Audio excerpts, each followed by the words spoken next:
அனைவருக்கும் வணக்கம். சந்தக்கவி தமிழழகனார் இந்த குறிப்புகளில் நீங்கள் எப்படி ஞாபகம் வச்சுக்கணும் அப்படின்னா, சந்தக்கவி தமிழழகனார் இதில் பார்த்தீங்க அப்படின்னா இந்த லகரம் ரெண்டு இடத்துலையும் இதே லகரம் வந்திருக்கும்.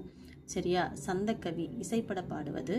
சரியா? இங்கே இரட்டுற மொழிதல், இரட்டுற ரெண்டு, இங்கே ரெண்டு லகரம் வர்றது. சரியா? அதுக்கப்புறம் நீங்கள் பார்த்தீங்க அப்படின்னா இந்த பக்கம் சண்முக சுந்தரம் ச வரும். சரியா? அதுதான் நீங்கள் இது க்ளூவாக நீங்கள் வச்சுக்கணும். ஸோ இங்கே தமிழ் அழகனாரில் வரக்கூடிய சந்தக்கவி இசைப்பட பாடுவதற்காக அழகனார், இங்கே இரட்டுற மொழிதல், இங்கே சண்முக சுந்தரம். சரியா? இதுதான் க்ளூ. சந்தக்கவி என்று அழைக்கப்படுபவர் தமிழ் அழகனார். அதுக்கப்புறம் தனிப்பாடல் திரட்டு இரட்டுற மொழிதல். அதுக்கப்புறம் இவரோட இயற்பெயர் சண்முக சுந்தரம். இந்த ச வரிசையில் வரக்கூடிய சு, இதை நீங்கள் ஞாபகம் வச்சுக்க முடியும். அடுத்து இதை எப்படி நீங்கள் ஞாபகம் வச்சுக்கணும் அப்படின்னா, எழில் முதல்வன். இந்த உலகத்துக்கே எழில் மிகுந்த எழில்னா ரொம்ப அழகு மிகுந்த முதல்வனாக ஒருத்தர் வரணும் அப்படின்னா யாரால் வர முடியும் அப்படின்னா, இரண்டு மதம், ராமம் லிங்கம், ராமலிங்கம்.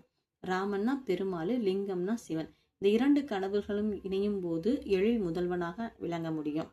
எழில்மிகு இந்த உலகத்துக்கே ஒரு முதல்வனாக விளங்க முடியும். அப்படி விளங்கினாங்க அப்படின்னா புதிய உரை நடைபெறக்கும். அதை நினைச்சாவே மனசெல்லாம் இனிக்குது. எங்கெங்கு பார்த்தாலும் அந்த தெய்வத்தை வழிபட ஆரம்பிச்சிருவாங்க. இந்த உலகத்துக்கே யாதுமாகி அது நிற்கும் அப்படின்னு தான். இதுதான் இதுக்கான க்ளூ. சரியா? அதுக்கப்புறம் புதிய உரை நடைக்கு சாகித்ய அகாடமி விருது. ஏன்னா இவ்வளோ பெரிய சாமி உருவாகும் போது அவங்களுக்கு சாகித்ய அகாடமி கொடுக்கறதுல தப்பு கிடையாது, அதனால கொடுத்துருக்காங்க. ஓகேவா? தேங்க்யூ.